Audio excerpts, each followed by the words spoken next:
Halo sahabat Kompas.com, kembali lagi dalam obrolan newsroom edisi Kamis 14 November 2024 bersama saya Ayun Depininta Kasih dan saya Erlangga Jumena. Ya, Masyarakat Indonesia segera memilih calon kepala daerah baru periode 2024. Ya, baik pemilihan gubernur, wali kota, dan bupati masuk dalam rangkaian kegiatan pemilihan kepala daerah atau pilkada serentak nih, Mas. Iya. Merujuk pada peraturan Komisi Pemilihan Umum atau PKPU nomor 2 tahun 2024, pencoblosan pilkada serentak akan dilakukan pada tanggal 27 November 2024. Iya, betul. Nah, menarik nih, hari ini spesial nih, kita akan membahas hasil survei Litbang Kompas. Pilkada di Jawa Barat atau Jabar. Iya. Pesertanya adalah nomor 1 ada Acep Adang Ruhyat dan Gitalis Dwi Natarina. Lalu nomor urut kedua ada JJ Wiradinata dan Ronald Surapraja. Oke. Nomor urut 3 ada Ahmad Saiku Ilham Habibi. Dan nomor urut keempat ada Deddy Mulyadi Erwan Setiawan. Iya. Nah, kira-kira siapa nih? Ya udah Iya, tahu kali, iya, udah di tahu survei belum ya ini nih? kita- Survei ini kita membahas Iya, siapa survei ini elektabilitas paling tinggi. Iya, metodenya wawancara tetap survei ini. Iya, betul. Survei Tatap Litbang muka Kompas ya, yang diselenggarakan di Litbang Kompas dari tanggal 1 sampai 9 November kemarin. Iya, betul. Sebanyak 630 responden dipilih secara acak nih menggunakan metode pencuplikan sistematis bertingkat di Provinsi Jawa Barat. Nah, bagaimana nih elektabilitas keempat Cagup dan Cawagup Jabar 2024 ini? Menariknya ada yang berbeda nih dari tahun-tahun kemarin. Karena ada berbeda dari sejarah sebelum-sebelumnya nih, Mas. Iya. Nah, kita akan membahas lengkap hasil survei Litbang Kompas bersama Bestian Nainggolan, Iya. peneliti senior dari Litbang Litbang Kompas. Kompas. Halo, selamat pagi, Mas Mas Bes. Bes. Apa kabar, Mas? Pagi, kabar baik Sehat semua.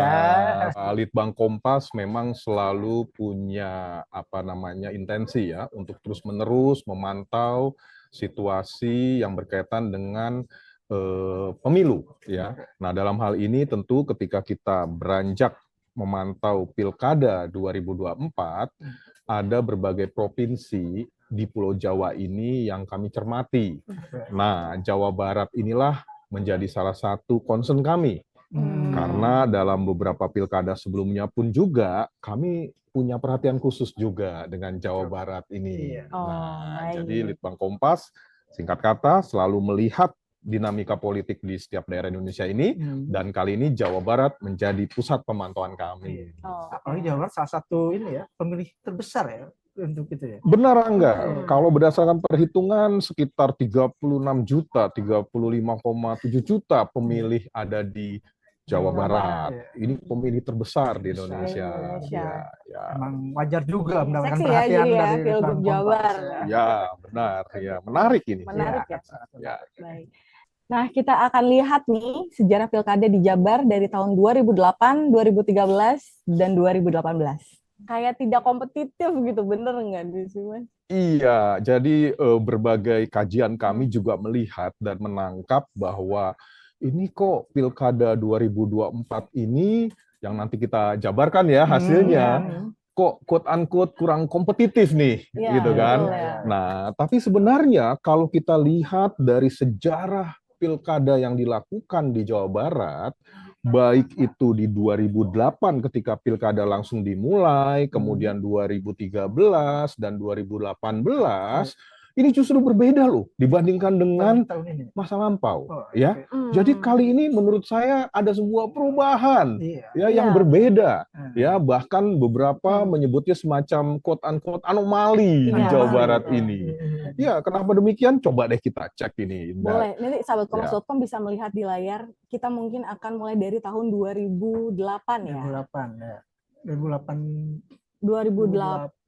Nah, 2008 ya. Ya, itu dulu ada Ahmad Heriawan jadi Yusuf, dia menang 40,5%. Agung Gumelar dan Numan Abdul Hakim itu 34,6. Ya, inilah. Dan Istiawan kompetitif ini ya, tipis-tipis. 24, 34, dan 40. Kita beranjak ke tahun 2013 ada siapa ya? Nanti cek kita. Di situ ada Ahmad Heriawan, Deddy Mizwar.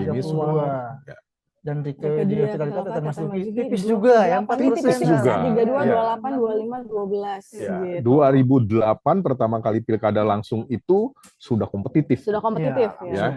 Dan ada kejutan saat itu. Bagaimana Heriawan tiba-tiba mampu mengungguli Pak Agung Gumelar. Oh Iya. iya. Padahal dulu Iya, iya. hasil-hasil survei selalu menunjukkan Agung Gumelar leading, ya, Oke. selalu di atas. Tetapi pas pada saat hari H-nya, Hmm. tiba-tiba Pak Ahmad Heriawan berhasil menjadi Berhasil, gubernur, gubernur. ya. Karena tipis-tipis itu ya. Tipis, Mas, ya. hasilnya. 2013 begitu juga kita lihat. Hmm. Rike Diah Pitaloka waktu itu Iya. bersaing ketat tuh Hmm. dengan Pak Ahmad Heriawan juga. Iya. Tetapi di sini Pak Ahmad Heriawan kita lihat mampu Menang. mendapatkan 32,4% suara. Iya. Rike berapa waktu itu? 28. 28. Iya. Bayangkan, 4%. begitu tipis Iya. sekali. Iya. Ya. Iya.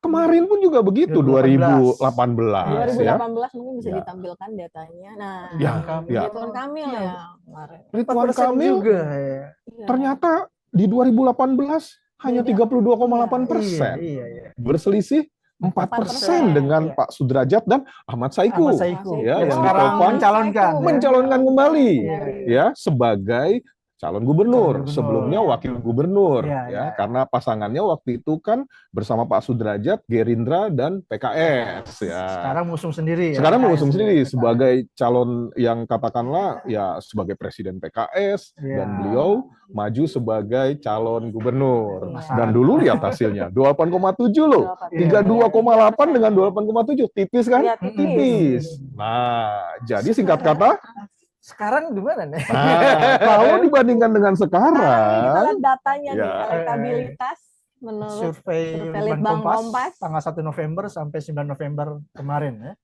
Kalau dari lihat ini sih Deddy Mulyadi Erwan ini unggul jauh nih Mas. Iya, nanti kita lihat tahun Ada keputusan kita datanya lihat. bisa ditampilkan. Nah. Nah, Tidak kompetitif. 65 Deddy 65. Deddy Mulyadi. Jadi kayak unggulnya Sementara mutlak yang lain dia. di bawah 10, Mas. iya. Lebih banyak yang iya. tidak memilih kan saya. Iya, Iya. belum Coba belum menentukan menentukan. gitu. Gimana nih Mas? Gimana? Iya, jadi memang beberapa lembaga survei dan kami pun juga ketika melihat hasil ini, jelas kita simpulkan bahwa pilkada kali ini di Jawa Barat tidak kompetitif, kurang kompetitif. Kenapa demikian? Bagaimana mungkin satu calon tiba-tiba mendominasi perolehan mencapai hampir 2/3, Iya. 65%. Kalau di atas 50%. Di atas 50%. Kalau pilkada ini dilakukan seperti di Jakarta dulu, atau menggunakan aturan Jakarta yang harus 50% plus satu, Iya. satu putaran. Iya, langsung satu putaran. Pilkada di Jawa Barat yang sebelum-sebelumnya harus 2 putaran. Iya. Karena bersaing ketat semuanya. Iya. Kali ini kok bisa lolos langsung 1 putaran. Nah, ini yang mengejutkan kalau bagi kami melihat jika relatif dibandingkan dengan pilkada-pilkada sebelumnya. Iya. Nah, Ada padahal fenomena apa nih Mas? benar sekali. Padahal Pak Deddy Mulyadi kok kita lihat di sini yang mendapatkan 65%, ini kan pemain lama juga. Iya. Ya, sebelumnya kita lihat tadi dia bermain menjadi calon wakil gubernur ya di pilkada 2018, tapi kalah. Nah, Posisi 3 malah kan. iya. Sekarang tiba-tiba leading dengan 65%. Dan lain di atas 10%. Yang Iya, lainnya betul. justru yang menjadi concern kami, kenapa kok ada di bawah 10%? Ya. Nah, kami melihat begini, bahwa ini tidak lepas dari beberapa peristiwa yang mengawali pilkada. Ya. Salah satunya yang kami cermati adalah bagaimana peraturan keputusan Mahkamah Konstitusi yang dimunculkan nomor 60 di tahun 2024 di bulan Agustus lalu yang mengurangi ambang batas pencalonan partai politik itu memberikan ruang bagi partai-partai untuk mencalonkan. Dan ini cocok dengan sejarah Jawa Barat. Kenapa? Karena pilkada Jawa Barat kalau kita lihat sebelum-sebelumnya itu calonnya banyak. Selalu berkisar antara 4 atau bahkan bisa 5, pernah calon independen masuk di 2000 sebelumnya ya. Nah, itu selalu menampilkan calon-calon yang banyak. Nah, kali ini juga banyak calonnya akibat dari penurunan ambang batas, gitu kan? Karena kalau nggak diturunkan paling cuma 2. Ya, paling betul. dulu kita melihat kelihatannya ada skenario untuk membuat menjadi 2 calon yang bersaing, ya. Tetapi ketika yang terjadi akibat dari keputusan Mahkamah Konstitusi itu menjadi lebih banyak yang masuk. Nah, artinya ruangnya mirip seperti juga pilkada-pilkada sebelumnya di Jawa Barat. Tapi kenapa kurang kompetitif? Kan itu menjadi pertanyaan. Saya melihat dengan keputusan ini, waktu yang dimiliki oleh masing-masing calon itu menjadi relatif sedikit. Oke. ya, menjadi sedikit. Itu satu Waktu pertimbangan. untuk kampanyenya kah? Waktu Ya, pengenalan. waktu untuk pengenalan Sehingga sampai pengetahuan kita juga ada Masyarakat hasilnya ya. persis. Ada hasilnya kurang tentang kenal. pengetahuan terhadap Iya. kandidatnya masih Benar. rendah. memang. Jadi kayak ibaratnya tidak kenal maka tidak sayang Tak nih, sayang, gitu iya, kan? betul. Sementara Nah, Pak Deddy dari Iya, udah dari investasi awal. politiknya udah lama. persis gitu. sekali, sudah sejak lama. Kalau kita cermati, coba Pak Deddy Mulyadi kita lihat dari mulai menjadi bupati di Purwakarta 2 periode, Iya. ya kan, 10 tahun artinya Iya. kalau penuh dilakukan saat itu. Nah, Kemudian beranjak juga dia menjadi tokoh Golkar, Iya. ya, walaupun sekarang menjadi Gerindra, ya, iya. maju kepada pencalonan wakil gubernur, ya kan. Kemudian setelah itu pun juga menjadi, dan kita lihat anggota DPR, ya, Oh. anggota legislatif. Dan saat itu banyak sekali investasi yang dilakukan. Minimal pengenalan publik pada yang bersangkutan itu sudah sedemikian besar. Inilah yang kita lihat dari hasil survei kami. Kalau kita cermati tingkat pengenalan terhadap masing-masing calon, itu tidak imbang. Iya, Yunda, betul. ya. Ini bisa Tidak ditampilkan ya imbang. slide-nya ya. Ya. Pengenalan Tentang dari pengetahuan terhadap kandidat ini. Ya. Karena Acep Gitalis ini lebih banyak yang tidak tahu nih Mas ya. Iya, Jadi jadi Ronald pun demikian. nih, benar. dari hasil Rata-rata survei dari itu. masing-masing calon ini baru berkisar paling tinggi 40% tingkat pengetahuannya. Ya, seperti yang Ya, dilihat terhadap ya. sosok ini. Lihat. Iya. Ya, Acep Adang Ruhiat dan Gitalis Dwi Natarina itu 71,2% merasa tidak tahu siapa Iya. sosok ini. Ya, Betul. ya. Iya. Mungkin lebih banyak dikenal di wilayah yang berkaitan dengan wilayah Priangan Timur, Iya, ya, yang meliputi Garut, Garut, Tasikmalaya. Cimahi. Tetapi ketika melangkah, ya mungkin kita kenal lah Gita ya sebagai penyanyi dan juga ya pernah juga di legislatif, singkat pergantian waktu itu gitu ya kan. Jadi singkat kata memang masing-masing calon kalau kita lihat di sini, Pak JJ juga, bahkan Pak Ahmad Saiku juga, itu relatif belum banyak dikenal oleh seluruh warga Jawa Barat yang akan menggunakan hak pilihnya pada saat pilkada nanti. Bahkan nama Ilham Habibie, bahwa nama anak presiden pun belum mampu dongkrak gitu ya. Inilah yang menjadi persoalan bagi masing-masing calon. Saya pikir ketidakterkenalan ini atau posisi ketidaktahuan para pemilih terhadap sosok-sosok yang akan bertarung itu mengurangi juga sisi-sisi ketertarikan dia terhadap sosok tersebut. Dan terakhir berkaitan dengan langsung pilihan terhadap sosok-sosok tersebut masing-masing itu, Yunda.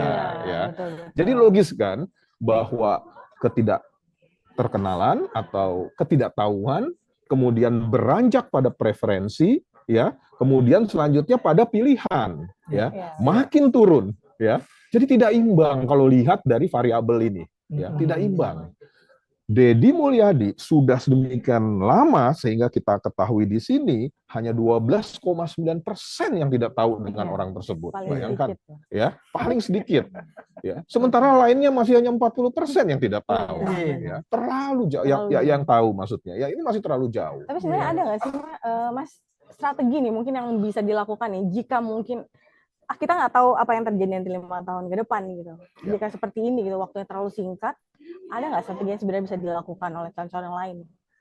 Ya, sepanjang masing-masing calon ini ya masuk di dalam lingkaran-lingkaran yang berkaitan dengan posisi-posisi yang memang berkaitan dengan publik atau bersentuhan langsung dengan publik, seperti yang dilakukan katakanlah oleh Pak Deddy Mulyadi, saya pikir ini akan mengikis ya ketidaktahuan orang pada sosok dari kandidat yang bertarung ini. Ya.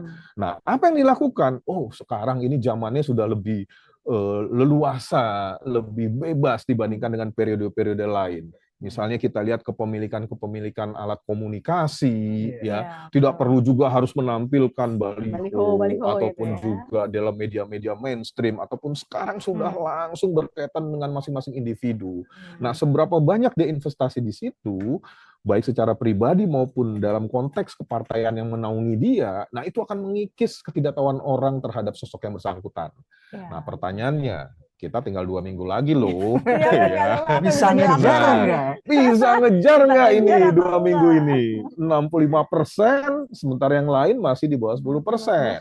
Nah, ini suatu persoalan yang menurut saya ya secara rasional berat, secara rasional. Tetapi pikiran tersebut tidak juga menutup kemungkinan-kemungkinan yang Iya, terjadi. bisa ya. saja. Selalu ada kemungkinan ataupun potensi untuk membalikan situasi walaupun 65% terlalu tinggi. Iya. Kan gitu ya. 10% lah. Benar. Ya. Tapi ini Mas ada yang menarik lagi kalau kita lihat dari elektabilitas by region nih Mas. Iya. Ini kan sebenarnya survei ini membagi Jabar menjadi 6 wilayah Iya. nih ya kan Mas. Nah itu Pangandaran kan masuk Priangan Timur nih. Iya. Tapi fenomenanya JJ dan Ronald justru ada di urutan ketiga nih Mas. Iya. Apakah mungkin alasan memang juga tidak tahu JJ Ronald gitu? Ya, jadi survei kami seperti biasa kita akan selalu melihat bagaimana elektabilitas yang didapatkan di dalam satu provinsi, katakanlah begitu, itu harus dielaborasi lagi. Nah, tadi saya katakan Jawa Barat begitu kompetitif di masa lalu, ya, sekarang kurang kompetitif. Itu penyebab yang kedua, kalau tadi keterkenalan, ya, waktu yang singkat. Kemudian yang kedua, ini yang menjadi poin dari temuan survei ini adalah bagaimana masing-masing wilayah kultur politik yang terbangun di masing-masing wilayah Jawa Barat itu tidak mampu merepresentasikan pada sosok-sosok yang memang hadir di situ. Dalam arti di sini masing-masing calon yang muncul ya hanya Deddy Mulyadi yang mampu mengatasi keseluruhan wilayah yang ada. Pembagian wilayah berdasarkan kultur politiknya biasa dibagi itu Jawa Barat itu dalam 6. Iya betul. Ya. 6 region. Ya, satu misalnya kita lihat tadi wilayah yang ditanyakan yaitu wilayah Priangan Timur, ya, yang berbatasan dengan Jawa Tengah dari arah Bandung, Garut, ya, Tasikmalaya, Ciamis, Pangandaran, benar. Dan di situ pun juga kita lihat Pak JJ Wiradinata ini kan wakil dia sebenarnya, wakil kepala daerah dia di posisinya di sana ya, kalau saya nggak salah ya, saya pikir seperti itu ya. Nah, kemudian ya, benar Pangandaran. Nah, tapi dalam posisi di sana, kenapa kok hasil surveinya menunjukkan dia justru tidak dipilih di sana? Hal yang sama juga dengan wilayah-wilayah lain. Ya, kenapa justru Deddy Mulyadi yang lebih besar gitu loh. Nah, pasangannya kita lihat Pak JJ berpasangan dengan Pak Ronald Surapraja. Ya, beliau ini kan kita ketahui sebagai pesohor ya, artis lah ya, yang besar di Bandung segala macam ya. Nah, ini menjadi menarik, pasangan ini kan sebenarnya diutus oleh siapa? PDIP. Dan PDIP berdasarkan tadi pembagian 6 kultur, itu dia biasanya dominan di pantai utara sebelah timur, yang meliputi Cirebon, Kuningan, Indramayu. Nah, itu biasanya bersaing dengan Golkar itu, partai-partai nasionalis. Tapi kok sosok ini tidak dominan tadi di Priangan Timur, tidak juga dominan di utara tadi, ya, yang wilayah-wilayah yang dikuasai oleh partai politik yang mengutusnya. Nah, ini menarik.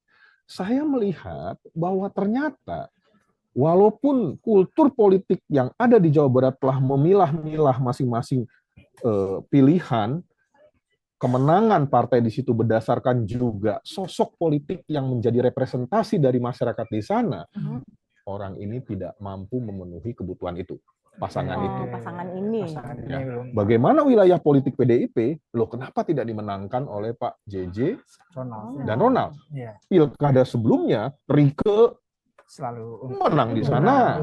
Ya, calon-calon dari PDIP itu selalu unggul di wilayah-wilayah tadi, ya. Jadi wilayah pantai utara sebelah timur itu Cirebon, ya, Kuningan, kemudian Indramayu itu selalu unggul di sana. Nah, sementara tadi yang dikatakan oleh ini bahwa di sebelah Priangan Timur itu adalah penguasaan partai-partai Islam biasanya, PPP dan PKB. Nah, tapi kok begitu pertanyaannya, calon yang diusul oleh PKB ya tidak berdaya juga di sana, ya. Jadi ini anomali yang terjadi dibandingkan dengan yang waktu lalu, ya. Contoh lagi, megapolitan, ya. Dalam survei ini kawasannya meliputi Depok, Bogor, kemudian juga Bekasi kota, ya, dan sedikit kabupaten di sana, Kabupaten Bekasi juga. Ini kan kemenangan partai apa biasa terjadi di situ, coba? PKS itu tinggi, PDIP juga tinggi, tapi biasanya PKS. Tapi sampai sejauh ini yang kami cermati, kenapa kok Pak Saiku Tidak ada Iya. suaranya juga. belum unggul di sana, walaupun Hmm. kelihatan besar, tetapi belum menjadi pemenang di sana. Nah, kan aneh. Ya, ini jadi pertanyaan saya juga, Mas, bahwa PKS kuat secara mesin dan agamis. Ya. Deddy Mulyadi lebih cenderung ke kultural. Ya.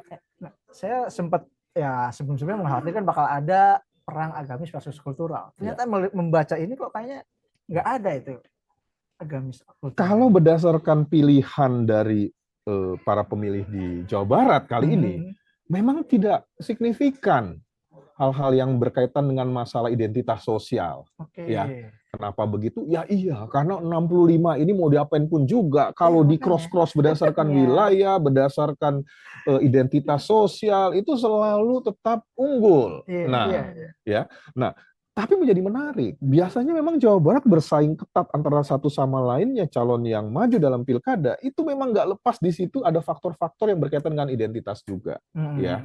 Nah, kalau kita cermati nanti satu persatu latar belakang, ya itu nggak terlalu signifikan. Ya. Mau lihat dari apapun juga bahwa basis kultural maupun basis agama, ketika duanya direpresentasikan oleh sosok-sosok yang ada, itu kelihatannya tidak. Karena pada saat ini Pak Deddy yang merepresentasikan kekuatan kultural itu lebih diterima dari semua wilayah yang saya katakan tadi sebagai basis kultur politik dari Jawa Barat ini. Nah, ini unik ini makanya ini sekarang. Ya. Karena biasanya kompetitif Jawa Barat tiba-tiba jomplang apa faktor. Berbeda banget ya 2024 tadi ini. pengenalan juga. Sepertinya tadi saya baca sih pasangan tertentu hanya dikenal lewat spanduk. Ya. Tapi yang menarik tadi itu Pak Deddy dan pasangan Pak Deddy lah terutama lebih dikenal dengan medsos. Ya. Tadi kita udah bilang juga ya. Ternyata kalau emang mau ngejar ketertinggalan itu mungkin medsos bisa didongkrak gitu kali ya. Apapun pokoknya medium enggak gini, apapun medium komunikasi untuk pengenalan ataupun mengukur daya tarik seseorang atau pengaruh itu memang fungsinya dengan kekuatan masing-masing ya. Katakanlah kalau kita bicara media sosial kan langsung lari kepada setiap individu ya. Saya pikir semua pasangan menggunakan cara ini. Tetapi masalahnya adalah siapa yang sudah berinvestasi sedemikian lama ya selama ini ya.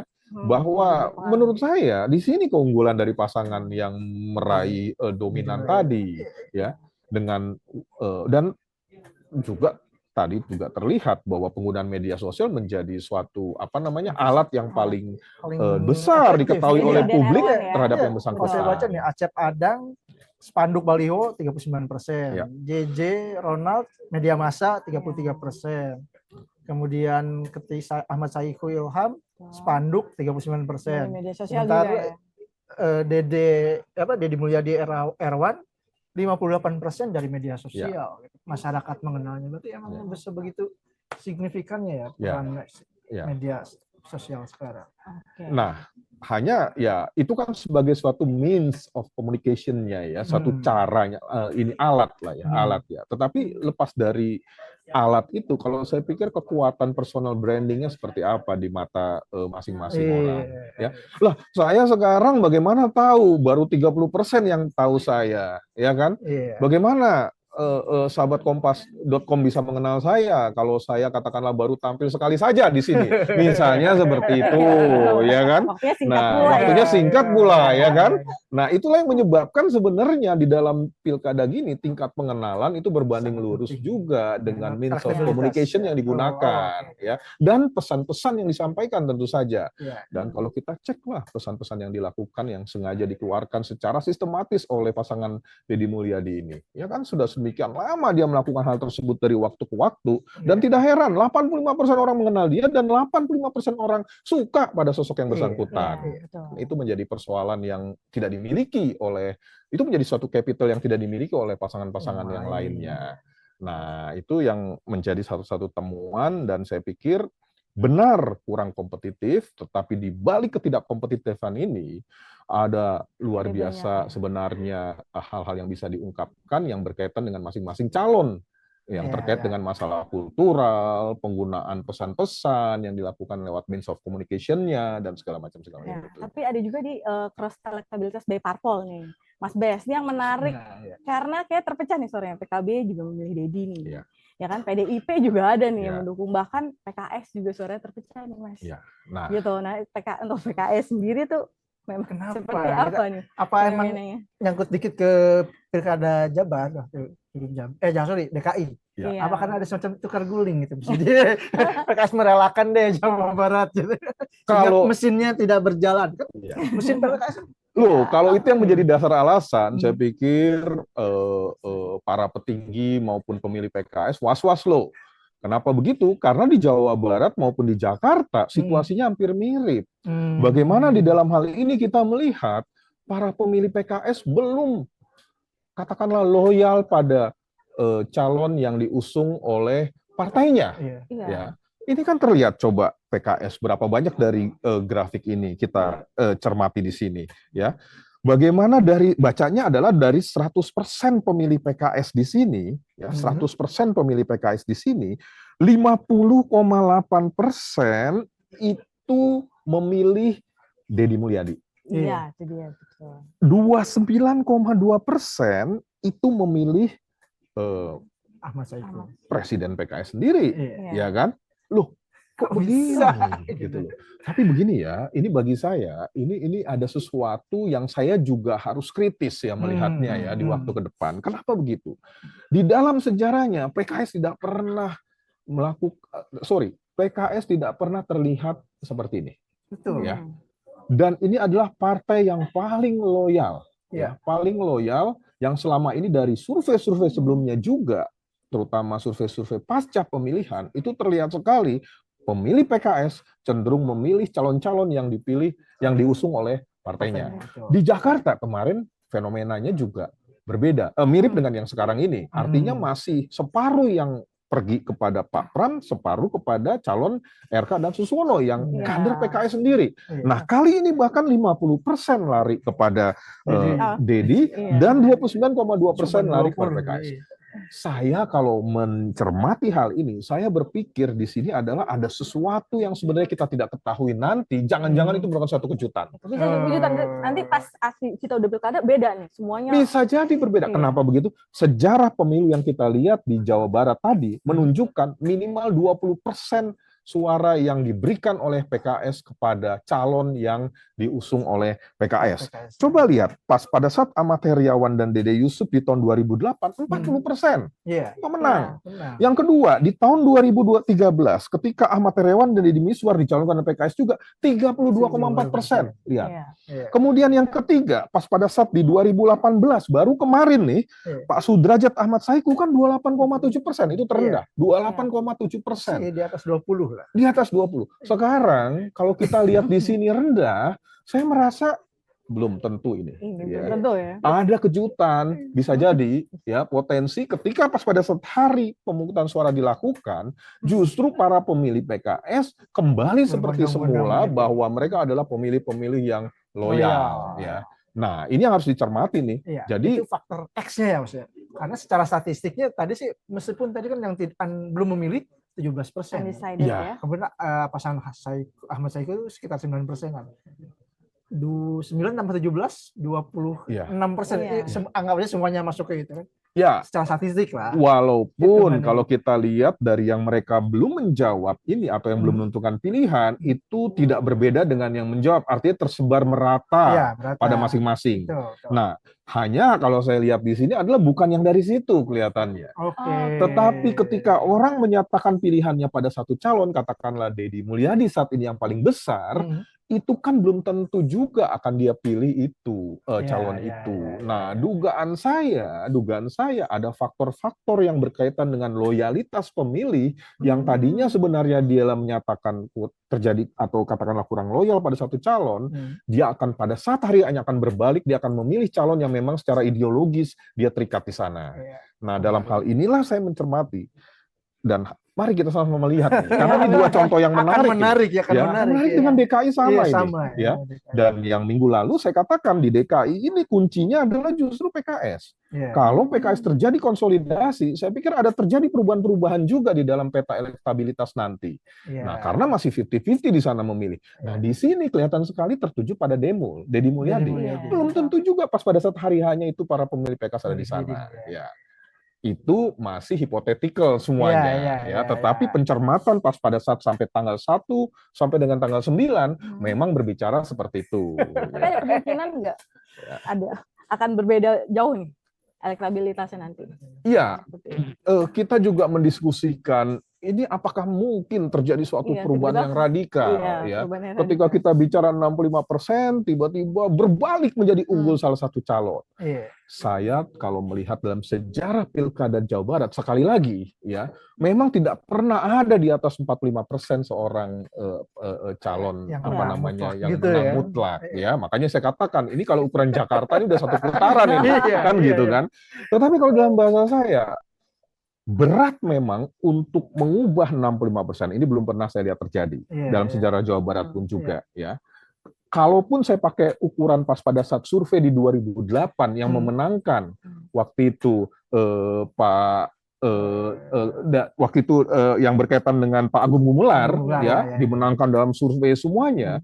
Itu pun juga kemenangannya tidak tinggi-tinggi banget, tipis juga gitu loh, ya, berbeda 3-4%, masih dalam margin. Makanya ketika berbalik Pak Ahmad Heriawan yang menang, kan Pak Agung kan sempat protes, kenapa saya di survei ini begini, ya kan, menang, tetapi ternyata kalah.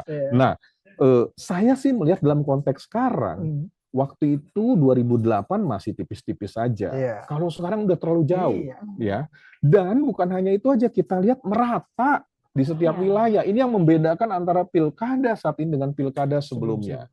Pilkada sebelumnya terfragmentasi politik berdasarkan kultur dan juga representasi sosok di wilayah tersebut. Deddy Mulyadi, kultur dari katakanlah Purwakarta, Subang dan Pantura sebelah barat, kemudian yang juga direpresentasikan oleh sosoknya Deddy Mulyadi. Makanya suara dia besar di situ, tapi kurang besar di wilayah-wilayah lainnya. Sekarang dia bisa merata di semua tempat karena apa? Di masing-masing wilayah tidak ada representasi sosok yang mewakili subkultur di wilayah tersebut. Walaupun tadi ada Pak JJ yang Bupati Pangandaran tetap kalah. Tetap kalah. Pak Presiden PKS Ahmad Saiku kalah juga. Bahkan putra Presiden Pak Ilham Habibie nggak ngangkat juga, ya. Nah, itu kembali lagi yang tadi kita diskusikan. Ada faktor-faktor kenapa representasi sosok tidak terjadi di Jawa Barat sekarang ini. Ya karena memang waktunya mepet ini. Ini gara-gara keputusan Mahkamah Konstitusi dan partai-partai ini sejak lama tidak mencalonkan siapa yang akan mau diangkat. Masih abu-abu, apalagi ketika terjadi koalisi yang namanya Kim Plus ini. Makin banyak lagi hilang tuh sosok-sosok yang terjadi, ya. Sehingga Deddy Mulyadi diuntungkan, dia dari awal dan terus merasa leading, dan ketika Ridwan Kamil ke Jakarta menjadi sebuah keuntungan terbesar bagi dia. Ya, tidak ada sosok-sosok daerah di situ yang merepresentasikan kultur setempat. Makanya representasi itu yang saya katakan tadi, di balik ketidaktahuan orang pada sosok-sosok yang ada, ya masih sedikit yang tahu, ya sudah saya melihat sosok ini yang ada, yang sudah saya kenal dan agresif selama ini, sudah investasi panjang, walaupun dulu hanya sektoral saja kemenangannya, tetapi dia sudah lintas sektoral, lintas wilayah. Nah, itu adalah pilihan yang saya pikir masih masuk akal yang terjadi saat ini di Jawa Barat. Artinya karena tidak kenal, tidak sayang, tidak memilih, ada orang yang merepresentasikan budaya, ya, yang sudah panjang jalurnya, jam terbangnya di situ lengkap dengan dukungan partai-partai politik yang dominan, otomatis. Apalagi jadi lebih rasionalis, logis juga ya pilihannya. Nah, apakah mampu berubah total ini semuanya? Wah, ini menjadi, kalau terjadi perubahan yang seperti itu, saya pikir ini sebuah membalikan lagi konsep-konsep yang khususnya dalam hal survei opini publik, ya. Tetapi sekali lagi, lihat ini yang namanya PKS. Kebiasaan di Jawa Barat itu tidak seperti ini. Kita cek Jawa Barat itu bagaimana sih komposisinya di Jawa Barat itu di dalam pilkada atau katakanlah pemilu yang lalu ya. Dia itu sebagai partai pemenang ketiga ya, setelah yang pertama Golkar, kemudian yang kedua Gerindra, dan yang ketiga PKS, baru PKB dan PDIP, kan kayak gitu kan. Dan biasanya selalu partai-partai itu terus. Kenapa PKB juga unggul? Karena dia menguasai wilayah yang kultural tadi, Priangan Timur, agak ke Bandung. PKS di perkotaan kuat, megapolitan Jakarta, turun ke Sukabumi, Cianjur, Bandung, ya. Tetapi lemah di sekali lagi Pantura, ya kan kayak gitu. Dan di wilayah-wilayah itu politik menyatu dengan sosok-sosok yang merepresentasikan daerahnya. Itu kunci di Jawa Barat.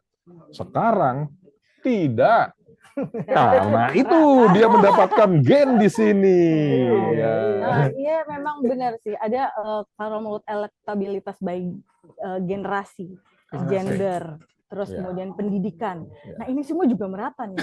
Merata ke Deddy Mulyadi. Merata ke Deddy Mulyadi bukan merata. Dari Baby Boomers gitu, Gen Z. Bahkan Gen Z sekarang gitu tuh sama gitu. Penerimaan Deddy Mulyadi semua generasi tinggi juga. Emang karena sosoknya atau memang mereka punya strategi khusus? Nah, begini. Hasil survei kami memang mencermati goyang nggak ini 65% ini, kan kira-kira gitu. Standarnya biasanya kita langsung meng-cross nih. Kita cross berdasarkan latar belakang apapun juga. Kalau tadi sudah jelas ya, latar belakang berdasarkan sosiokultural, aspek-aspek geokultural yang ada di masing-masing. Ya. Pertautan antara kultur politik dan representasi tokoh yang dihasilkan dari wilayah tersebut. Itu kuat. Sekarang tidak terjadi. Ya. Kemudian kita lihat basis identitas. Identitas itu identitas apa? Kesukuan misalnya, ya. Suku juga nggak berlaku juga, nggak berlaku juga ya sini suku. Tetap tertuju kepada Pak Demo, ya.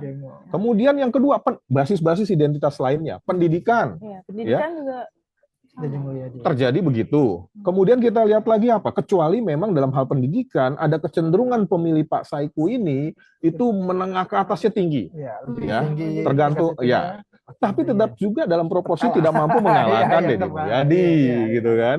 Selain itu apalagi? Selain pendidikan, jenis kelamin seperti itu juga, ya. Status sosial ekonomi seperti itu juga. Data ini semuanya menunjukkan bahwa tidak ada perbedaan. Dia tetap leading di setiap lini. Inilah yang kita yakini. Wah, ini orang ini, pasangan ini leading. Tetapi kalau kita cross di masing-masing, memang benar. Tidak ada perbedaan. Hanya emang gitu. Nah, gitu ya. Dengan demikian kita simpulkan apa? Wah, kuat ini. Ya, kuat ini. Basisnya sudah katakanlah merepresentasikan apa yang terjadi di pemilih Jawa Barat. Nah, kecuali tadi yang saya katakan wilayah-wilayah dan juga yang tertentu menjadi kekuatan dari para pemilih yang bersifat ideologis. Nah, ini yang ujiannya, kejutannya nih. Tapi apakah itu total akan mengalahkan, membalikan dari semuanya? Itu yang kita ragukan. Ya, saya sih merasa pengalaman-pengalaman seperti ini itu agak sulit, ya agak sulit. Tapi tetap saja di balik sulit, meragukan, tetap ada ruang perubahan yang terjadi di situ, kira-kira begitu loh. Tapi kalau kita lihat lagi sekali lagi sejarahnya, ini tapinya banyak terus nih. Tapi gitu loh. Ya. Nah, ini hanya mau mengatakan begini bahwa tetap saja peluang ada gitu loh ya. Bahwa survei adalah memang suatu alat untuk memotret situasi pas pada saat survei dilakukan. Walaupun kita cek 2 minggu lagi, kira-kira kan. Seberapa perubahan yang akan terjadi di sana? Coba. Apakah terjadi perubahan drastis? Ya, kalau perubahan drastis terjadi akibat apa misalnya? Ya hal yang bersifat ekstrim. Kalau suasananya seperti ini, apakah akan terjadi suatu perubahan? Debat kemarin misalnya bisa mempengaruhi para pemilih nggak? Atau jawabannya mempengaruhi? Misalnya saat survei dia milih siapa? Pas pilkadanya berbeda. Mungkin. Jadi ada beberapa kajian terhadap debat ya secara umum. Ya, ketika debat ini dilakukan, seberapa besar pengaruh dia? Atau katakanlah yang paling utama berpengaruh atau tidak terhadap pilihan? Ada 2 jenis pengaruh di sini, yaitu pengaruh dalam artian yang sifatnya saya memilih sosok A sekarang berubah menjadi sosok B karena kecewa atau justru saya senang dengan apa yang ditampilkan oleh sosok B. Orang yang seperti ini biasanya tidak besar. Yang kedua, perubahan yang terjadi adalah di dalam diri masing-masing orang itu sendiri atau pemilih itu sendiri, yaitu setelah dia menonton debat, dibandingkan dengan sebelum menonton debat, makin jatuh cinta dia pada orang tersebut, makin kuat kadar loyalitasnya, makin menyatakan tidak akan berpindah pada calonnya, gitu. Iya. Jadi debat ya bisa dianggap nggak begitu berpengaruh terhadap pilihan nanti ya. Iya, Soalnya- berpengaruh tetapi tidak juga akan Tidak mengubah akan terlalu perubahan. signifikan ya, Itu belum radikal perubahannya. Iya, iya. Yang Bukan dikatakan radikal, radikal ini adalah ada suatu kebijakan atau ada katakanlah suatu blunder politik, ada sesuatu yang tidak diketahui tiba-tiba Iya. mengubah pikiran orang, tapi bukan dari perdebatan yang ditampilkan di dalam acara debat itu sendiri. Iya, iya. Oke, ini juga menarik ya. Ada tentang alasan memilih nih, Mas. Kan juga di survei. Ya. Ini tuh visi dan misi program itu berada pada urutan ketiga. Ini apakah emang culture kita atau di Jawa Barat aja memang itu bukan hal yang Penting buat iya, pemilih menarik gitu. gitu. Iya, sebenarnya begini Nda dan Angga, kalau alasan-alasan itu memang kita lihat lebih detail, baik di Pilkada Jawa Timur, Jawa Tengah, kemudian Jawa Barat sekarang, itu selalu melihat adanya perbedaan-perbedaan yang dimiliki oleh masing-masing calon yang menjadi nilai lebih dari masing-masing calon tersebut di mata pemilih. Ya. Yang pertama adalah selalu mereka melihat sebagian besar ya kualitas sosok. Karakternya, karakter, personal trait-nya gitu loh. Ya. Kemudian aspek yang kedua itu berkaitan dengan kinerja, tapi tetap berpijak pada sosok tersebut. Baru lapisan-lapisan selanjutnya itulah yang namanya visi, misi, dan segala macam. Kenapa begitu? Karena kalau saya lihat cukup cerdas masyarakat. Hal-hal semacam itu memang bukan menjadi sebuah daya tarik yang terjadi selama ini karena memang tidak pernah juga diwujudkan gitu loh. Janji surga aja beda, gitu, ya kan? Iya, ya, kalau kita melakukan suatu proses evaluasi dari waktu ke waktu, memang ini adalah suatu pesta politik di mana kegembiraan politik memang harusnya terjadi dan rupanya masyarakat dalam pikirannya melihatnya aspek-aspek yang lebih bersifat ketokohan, ya. Dan karena kalau kita bedah dengan program dan segala macam, apa sih bedanya? Iya, betul. Apa yang berbeda secara signifikan di situ? Harusnya berbeda idealnya menjadi suatu daya tarik bagi si sosok tersebut. Ya. Dalam kalkulasi secara rasional, biasa kita sebut seperti itu, orang akan berpandangan berdasarkan program. Ya, berdasarkan kualitas pekerjaan ataupun bukti dari apa yang dihasilkan. Ya, ataupun faktor-faktor lain yang seperti faktor ekonomi memberikan benefit bagi dia secara langsung, ya. Nah, tetapi sebenarnya kalau kita lihat dalam fakta-faktanya yang dilihat figuritas, sosok, ya kan? Ya, dari hasil survei juga nih, Mas ya, Deddy Erwan memiliki karakter personal yang kuat ya, Mas ya. Dia kuat di sana. Sementara Saiku sama Ilham itu pada kinerja dan pengalamannya dia gitu. Ya, nah ini akan begitu tuh terus-menerus ya. Dan ini cukup membedakan ya. Lah iya, Pak Deddy ini kan yang saya katakan dari tadi sudah malang melintang terus-menerus di Jawa Barat, ya. Bahkan ketika orang lain masih berpikir katakanlah perjuangan untuk nasional atau katakanlah untuk daerah lebih sempit lagi, di masa pos jabatannya ini dia memperjuangkan nilai-nilai terus berjalan. Paling tidak kalau kita lihat dari media sosial yang selalu memantau ya artinya dia bergerak dan dia berinvestasi. Dan gak heran pengenalannya paling besar, kesukaannya paling besar, ujung-ujungnya elektabilitasnya paling tinggi juga. Jadi benar-benar Pilkada Jabar ini sosok cagupnya yang dilihat ya, Mas, sepertinya. Sementara wakilnya sepertinya kurang efeknya gitu. Cawagupnya. Iya, kalau kita tanyakan dari kepada publik ya, ke pemilih ya, memang selalu bagian terbesar tuh merepresentasi sosok dari gubernur atau pemimpinnya, calon gubernurnya itu yang menjadi referensi pilihan. Ada sih sebagian juga, tapi tidak dominan, ya tidak dalam porsi yang lebih besar karena saya memang suka pada Ronald, misalnya begitu, ya, atau saya suka pada Pak Erwan misalnya seperti itu loh, ya, itu iya, ya kan, atau Pak Ilham gitu kan. Itu terjadi, tetap terjadi. Tetapi kalau kita kalkulasi tetap saja sosok utama sebagai calon gubernur itu yang menjadi preferensi terbesar, kira-kira begitu ya. make Oke. sense.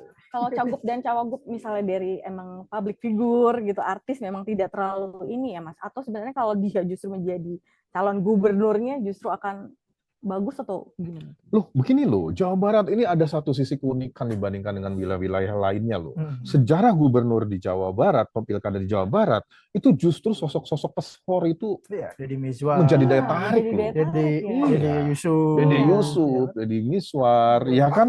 Itu menjadi suatu daya tarik dan selalu variabel itu ada. Pilkada kali ini kita lihat kan tetap menggunakan kalkulasi seperti itu. Ronald, Ya, Ronald, kemudian kita, ya kan? Ya, cuma ya memang Ternyata waktu kurang. yang berlalu mendadak harus menjadi calon gubernur dan Iya. wakil gubernur. Jadi memang keterbatasan dari sisi itu, tetapi capital yang dilihat didasarkan pada latar belakang simboliknya, ya terutama yang berkaitan dengan masalah sosok-sosok yang tenar, itu yang menjadi ciri di Jawa Barat dibandingkan dengan pilkada-pilkada di wilayah lainnya. Ya, nah itu kalau dicari lebih jauh kenapa begitu, pastilah ini berkaitan dengan pertimbangan-pertimbangan sosiokultural dari masyarakat Jawa Barat itu sendiri, ya. Nah, tetapi sorry kalau ngelihat dari hasil survei kali ini, rupanya gitu kan, ini Pak Demul ini jangan-jangan udah menjadi pesohor juga karena dia bermain di mana-mana. Gitu ya, Karena di betul. medsos bermain Iya. sudah sekarang kan pesohor itu tidak hanya TV, Iya, kalau kan Tidak. iya, TV. menjadi artis gitu Iya, ya. sekarang di media sosial Iya. udah bisa jadi pesohor, Iya. bahkan lebih Oke. terkenal karena Iya. seluruh dunia daripada Persis. TV. Iya. Nah, kalau di sini kan ada 17,3 nih, Mas, undecided voter. Artinya belum menentukan pilihan. Angka itu sebenarnya besar atau enggak sih, Mas? Dan apakah ada kemungkinan untuk merebut hati undecided voters ini gitu? Iya, begini, dalam setiap analisis ya, hasil survei, kita memang selalu melihat dan tidak melupakan yang namanya undecided voters ini, 17,3% kali ini. Iya, betul. Ya. Kalau kita bandingkan dengan di Jakarta, kita bandingkan dengan di wilayah lain, Jawa Tengah, ini relatif sebenarnya lebih kecil. Ya, lebih kecil, 17,3. Tetapi sebenarnya kita lihat apakah 17,3 ini punya pengaruh nanti terhadap hasil akhir gitu ya. Nah, saya mencoba melihatnya dengan mengelaborasi siapa nih yang 17,3% ini. Ya, apakah karakter yang 17,3% ini, baik itu karakter politiknya, karakter personalnya, atau katakanlah representasi dari pilihan politiknya, kemudian latar belakang identitasnya, itu memang mengumpul pada satu sosok atau mengumpul pada satu identitas tertentu atau kelompok tertentu. Misalnya nih, 17,3 ini ternyata bagian terbesarnya orang PKS. Iya. Ya. Berlatar belakang pilihan politiknya PKS. Wow, ini hati-hati. Ini bisa mengubah ini, kan kira-kira begitu kan. Cuma 26%. Iya, walaupun kalau total ditambahkan bisa begitu ya. Tetapi kalau kami cermati dari data ini, ternyata tidak berbeda dengan karakter dari mereka yang sudah memilih. Oke, merata. Ya, artinya merata. Ya, artinya merata, tidak mengumpul pada satu kelompok identitas tertentu. Ya, nah dengan demikian, kalau ini semuanya ikut mengambil berpartisipasi di dalam pemilu pilkada nanti, saya pikir relatif tersebar merata atau proporsional terhadap kondisi yang terjadi sekarang. Artinya Pak Deddy yang mendapatkan nilai besar akan mendapatkan proporsi limpahan yang lebih besar juga dibandingkan yang kecil-kecil. Kan begitu. Bisa lebih dari 65%. Mungkin bisa begitu ya. Itu skenario kalau kita memanfaatkan yang namanya 17,3%. Kalau saya sih cenderung melihat bukan di situ. Yang tadi yang saya katakan di awal adalah lihat yang namanya loyalitas dari masing-masing pilihan. Seberapa goyang dia sebenarnya, atau seberapa tetap dia dengan calon pilihannya itu. Yang paling loyal, pemilih siapakah? Kalau lihat dari hasil surveinya kan kita lihat adalah pemilihnya dari Pak Deddy Mulyadi. Bagaimana hampir 75% itu sudah mengaku tidak akan berganti pilihan politik. Ya. Yang lainnya masih di bawah 50%. Nah, ya kan? Bisa tambah. Nah, ini yang menjadi suatu hal yang menjadi bagi kami ini juga suatu tantangan ya. Ada artinya mau melihat apakah seperti ini terjadi gitu loh. Ini baru pertama kami mencoba melihat, artinya melihat yang situasi seperti ini di Jawa Barat ya. Dan kami percaya selama ini Jawa Barat selalu kompetitif ya. Selalu kompetitif dan selalu terfragmentasi berdasarkan pada wilayah dan kultur politik masing-masing wilayah tersebut yang berkaitan dengan pilihan partai juga, dan itu tradisi turun-temurun yang terjadi dalam berbagai macam pemilu. Kalau sekarang terjadi memang apa yang dihasilkan oleh survei seperti ini, itu mengubah konstelasi Jabar lampau. Pertama dalam sejarah dong berarti. Misalnya bisa dikatakan dalam sejarah pemilihan pilkada langsung di Jawa Barat sejak 2008 ini ternyata ada sosok yang mampu memenangi dalam proporsi yang dominan. Kira-kira begitu. Saya penasaran, kalau suara pendukung Jokowi sendiri arahnya kemana nih? Nah, kalau di dalam konteks di Jawa Barat, hal semacam itu tidak terlalu terlihat. Ya. Yang terlihat itu adalah bagaimana di Jawa Tengah, kemudian di beberapa wilayah Jakarta pun juga ada gitu loh. Kalau Jawa Barat ini kan sebenarnya kan kalau lihat dalam sejarah pemilunya lebih kuat Pak Prabowo. Ya, Pak Prabowo menang terus-menerus di Jawa Barat waktu berhadapan dengan Pak Jokowi. Ya, kemarin apalagi gabungan antara kedua tersebut, gitu kan, makin kuat dan direpresentasikan juga oleh partai-partai yang pengusungnya, yaitu Kim tadi plus PKS yang ada di sini tentunya, ya. Tapi kalau PKS ternyata berpisah, ini saya pikir makanya variabel-variabelnya saya melihat di Jawa Barat ini bukan lagi variabel-variabel yang eksternal tadi sebenarnya. Ya, lebih kepada bagaimana variabel kekuatan di dalam partainya itu, terutama yang berpartai ideologis, itu memilih kepada pasangan yang memang diusung oleh partainya. Ini bukan hanya PKS loh, PDIP loh. PDIP selalu menang dalam artian selalu setia antara pilihan pemilih PDIP dengan pilihan dari partainya, ya, atau orang yang diusung, sosok yang diusung oleh partainya. Tapi memang di wilayah-wilayah tertentu yang menjadi basis kekuatan ya. Nah sekarang kan tidak, ya. Ini ujiannya jadi banyak ini untuk menjawab bukan hanya kemenangan dari Pak Deddy Mulyadi, tetapi ada banyak hal yang bisa menjawab perubahan-perubahan atau yang dalam quote-unquote anomali yang terjadi di Jawa Barat dibandingkan dengan periode-periode sebelumnya. Kira-kira begitu. Jadi bisa dikatakan dengan survei ini akan Deddy Mulyadi Erawan yang bakal jadi pemenang nih, Mas. Kalau surveinya dilakukan tanggal 1 sampai tanggal 9 ini kan berdasarkan itu ya. Angka ini menunjukkan seperti itu. Tetapi kita tidak pernah mengatakan selanjutnya kondisi yang terjadi bersifat statis. Apapun berlangsung dinamis. Walaupun kita punya pikiran-pikiran juga untuk memprediksi, kira-kira begitu. Hanya pikiran-pikiran semacam ini menjadi hipotesis bagi kami. Kalau begini yang terjadi, hipotesisnya dia akan memenangkan pilkada. Hipotesisnya seperti itu. Tapi kan hipotesis itu kan adalah proposisi konklusi yang bersifat sementara. Ya. Kejadiannya pas pada saat 27 November. Ada kejutan nih kata Mas Des. Terima kasih banyak. Terima kasih banyak untuk waktunya, insight-nya. Nah, itu tadi hasil survei Pilkada Jawa Barat 2024. Ikuti perkembangan isu terkini terkait Pilkada 2024 di berbagai platform media kompas.com, mulai dari website, sosial media, apa aja Mas?